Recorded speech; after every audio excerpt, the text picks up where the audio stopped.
हम लोग बाबू 2015 का साइंस का ऑब्जेक्टिव क्वेश्चन कर रहे हैं, क्वेश्चन बैंक का बाबू। देखिए क्वेश्चन बैंक का 2015 का ऑब्जेक्टिव करेंगे, वस्तुनिष्ठ प्रश्न करेंगे बाबू, साइंस का 10th क्लास का बाबू, ठीक है।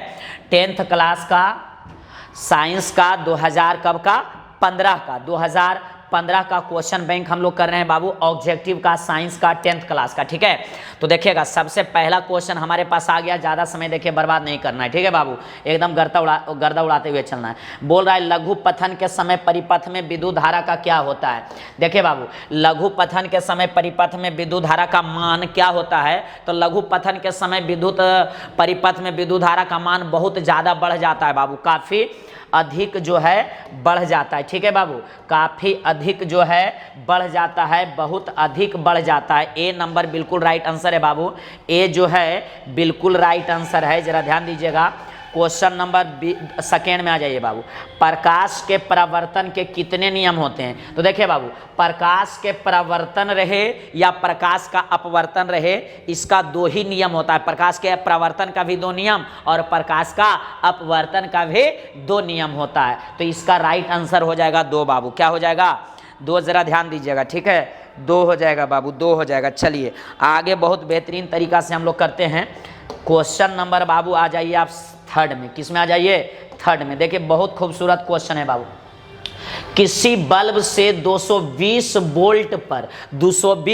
वोल्ट पर 2 एम्पियर की धारा प्रवाहित होती है। एक बल्ब है बाबू, उसका जो विभवांतर है देखिए 220 वोल्ट है और उससे 2 एम्पियर की धारा बह रही है, प्रवाहित हो रही है। तो फिलामेंट का प्रतिरोध निकालना है, प्रतिरोध। तो देखिए बाबू V बराबर IR फॉर्मूला होता है, सबसे पहला फॉर्मूला V बराबर क्या लगा दिए IR। तो V जो है बाबू वोल्टेज है, वोल्टेज विभवांतर 220 है, तो 220 रख दिए। I एम्पियर जो है वो है 2 बाबू, और यहाँ देखिए R, इसको 2 से काटेंगे बाबू तो 11 दूनी 22 110 ओम हो जाएगा प्रतिरोध। 110 बार में क्या हो जाएगा बाबू कट जाएगा, तो R = 110 ओम हो जाएगा, क्योंकि प्रतिरोध का SI मात्रक ओम होता है। तो 110 ओम जो है इसका बिल्कुल करेक्ट आंसर है। एकदम गर्दा उड़ा दीजिए, एकदम फाड़ दीजिए बाबू, ठीक है, एकदम गर्दा उड़ा देना है, एकदम गर्दा उड़ा देना है बाबू। चलिए अगला क्वेश्चन पे नजर डालते हैं। क्वेश्चन नंबर बाबू अगला पे क्वेश्चन नंबर 4 में आ जाइए। क्वेश्चन नंबर बाबू 4 में आ जाइएगा। किसी माध्यम, जरा ध्यान दीजिएगा बाबू, ठीक है, किसी माध्यम के अपवर्तनांक का मान होता है, किसी माध्यम के अपवर्तनांक का मान होता है, जरा ध्यान दीजिएगा, किसी माध्यम का अपवर्तनांक का म्यू बराबर होता है बाबू साइन I और बटा साइन R होता है बाबू, साइन I बटा साइन R होता है। जरा ध्यान दीजिएगा, साइन I बटा साइन R, गर्दा उड़ा दीजिए, साइन I बटा साइन R, ए नंबर इसका ऑप्शन है, ए जो है बिल्कुल सही आंसर है बाबू। चलिए एकदम गर्दा उड़ाते चलिएगा, लेट नहीं करना है। 1 किलोवाट घंटा किसके बराबर होता है। तो बाबू देखिए 1 किलोवाट जो घंटा है वो बराबर होता है 3.6 × 10⁻6 जूल का बाबू, ठीक है, 3.6 × 10⁻6 जूल का। तो 5 का बी देखिएगा, आपका करेक्ट आंसर नजर आएगा बाबू, ठीक है, 5 का बी जो है बिल्कुल करेक्ट आंसर है। एकदम गर्दा मचा दीजिए, एकदम पड़ोसी के घर में धुआं कर देना है। 2015 का साइंस का ऑब्जेक्टिव कर रहे हैं बाबू। चलिए क्वेश्चन नंबर 15 के बाद आ जाइए 16 में बाबू, 16 में आ जाइए। समतल दर्पण द्वारा बना प्रतिबिंब हमेशा बाबू काल्पनिक होता है। समतल द्वारा जो बना प्रतिबिंब रहता है वो हमेशा वर्चुअल इमेज बनता है, काल्पनिक इमेजिनरी बनता है बाबू। जरा ध्यान दीजिएगा, जल्दी करना है मेरे प्यारे भाई, नन्हे मुन्ने बाल गोपाल, जल्दी कीजिएगा, ठीक है। चलिए जल्दी कीजिएगा बाबू। 7 नंबर क्वेश्चन, विभवांतर का SI मात्रक आपको बताना है, जल्दी बताइएगा, विभवांतर का SI मात्रक बाबू।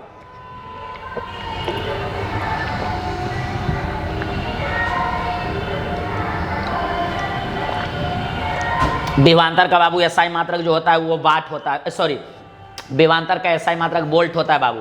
विभव और विभवांतर दोनों का बाबू देखिए, विभव और विभवांतर का जो एसआई मात्रक होता है, दोनों का क्या होता है बाबू, वोल्ट होता है। वाट देखिए बाबू शक्ति का होता है, किसका होता है, शक्ति का। और एम्पियर जो है बाबू विद्युत धारा का होता है, विद्युत धारा का होता है, ठीक है। अब वोल्ट है जो विभव और किसका होता है, विभवांतर का, विभव और विभवांतर का बाबू, विभव और विभवांतर का। और ओम जो होता है वो प्रतिरोध का एसआई मात्रक है बाबू, प्रतिरोध का एसआई मात्रक है। एकदम गर्दा मचा दीजिए, एकदम 2015 को एकदम फाड़ दीजिए बाबू। सोडियम कार्बोनेट का सूत्र होता है बाबू Na2CO3 बाबू, सोडियम कार्बोनेट का सूत्र होता है Na2CO3 बाबू, ठीक है। Na2CO3 जो है सोडियम कार्बोनेट का सूत्र होता है बाबू Na2CO3, जरा ध्यान दीजिएगा। Na2 और CO3 बाबू गर्दा मचा दीजिए एकदम। 8 के बाद 9 में आइए। कार्बोनिल समूह के सूचित किया जाता है, कार्बोनिल समूह को सूचित किया जाता है। तो कार्बोनिल को किसके द्वारा सूचित किया जाता है बाबू, तो देखिएगा CO द्वारा, ठीक है।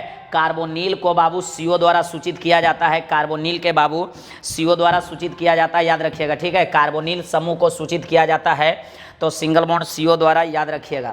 चलिए क्वेश्चन नंबर आगे आ जाइए बाबू। 10 इथाइल एल्कोहल का अणुसूत्र बाबू, इथाइल एल्कोहल का अणुसूत्र जो होता है C2H5 और OH बाबू, इथाइल अल्कोहल, ठीक है। इथाइल अल्कोहल का जो अणुसूत्र होता है C2H5OH होता है मेरे प्यारे भाई, C2H5OH होता है। चलिए अगला क्वेश्चन में नजर डालते हैं, क्वेश्चन नंबर 11 बाबू। क्वेश्चन नंबर 11 में आइए। निम्नलिखित में से कौन आयनिक यौगिक है, आयनिक यौगिक को इसमें पहचानना है। आयनिक यौगिक कौन सा है बाबू, आपको पहचानना है, ठीक है। तो CaCl2 कैल्शियम क्लोराइड जो है बाबू ये आयनिक यौगिक है। कैल्शियम क्लोराइड जो है मेरे प्यारे भाई ये आयनिक यौगिक है। एकदम 2015 में आग लगा देना है एकदम, ठीक है। चलिए क्वेश्चन नंबर 12 में आ जाइए। आवर्त सारणी के शून्य समूह को कहा जाता है, आवर्त सारणी के शून्य समूह को कहा जाता है। तो देखिए बाबू हाइड्रोजन, ये आवर्त सारणी के शून्य समूह हीलियम है बाबू, ठीक है। हीलियम है, याद रखिएगा, हीलियम है, हीलियम हीलियम। ऐसे इस तरफ जो भी लास्ट में आवर्त सारणी के लास्ट में आता है HE,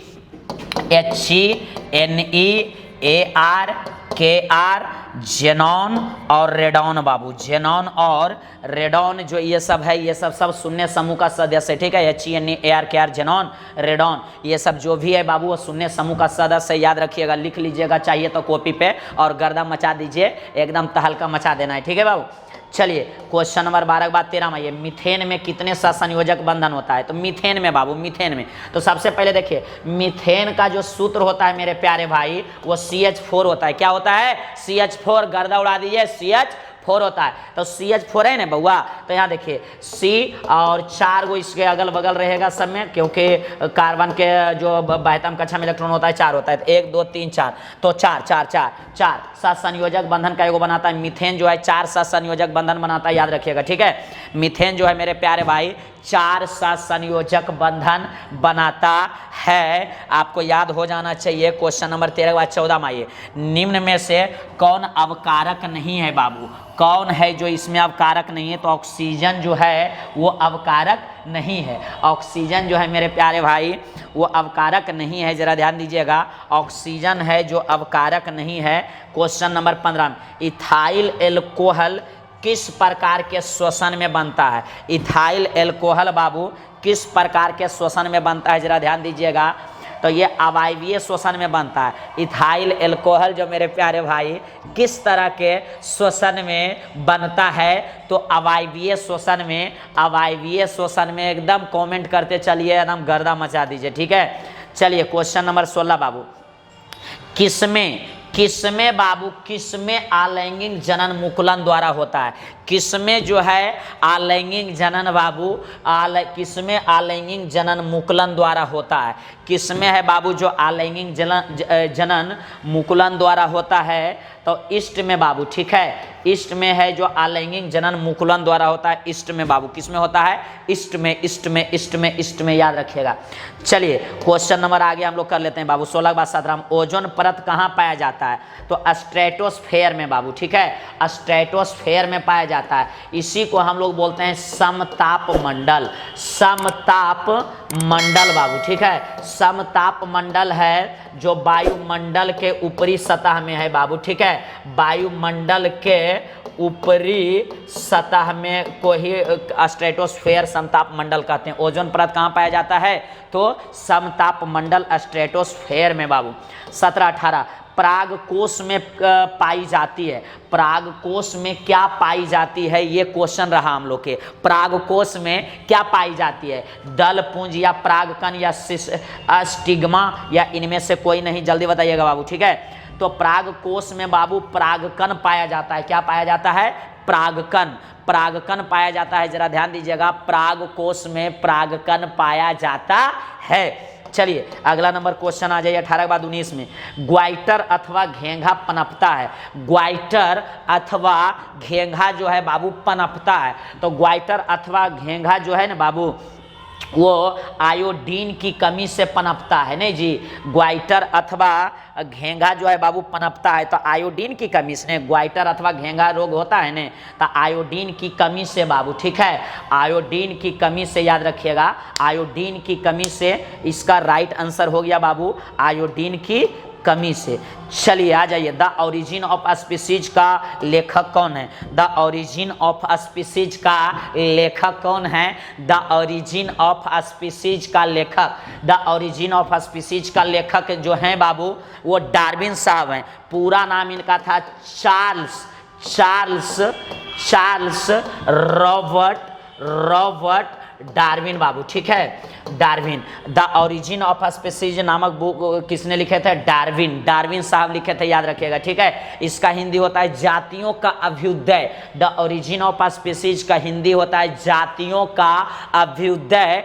बहुत सारा क्वेश्चन ऐसे पूछता है कि जातियों का अभ्युदय नामक पुस्तक किसने लिखा? तो चार्ल्स रॉबर्ट डार्विन बाबू, चार्ल्स रॉबर्ट डार्विन। इसी तरह से 2015 का क्वेश्चन बैंक का समापन हो गया बाबू।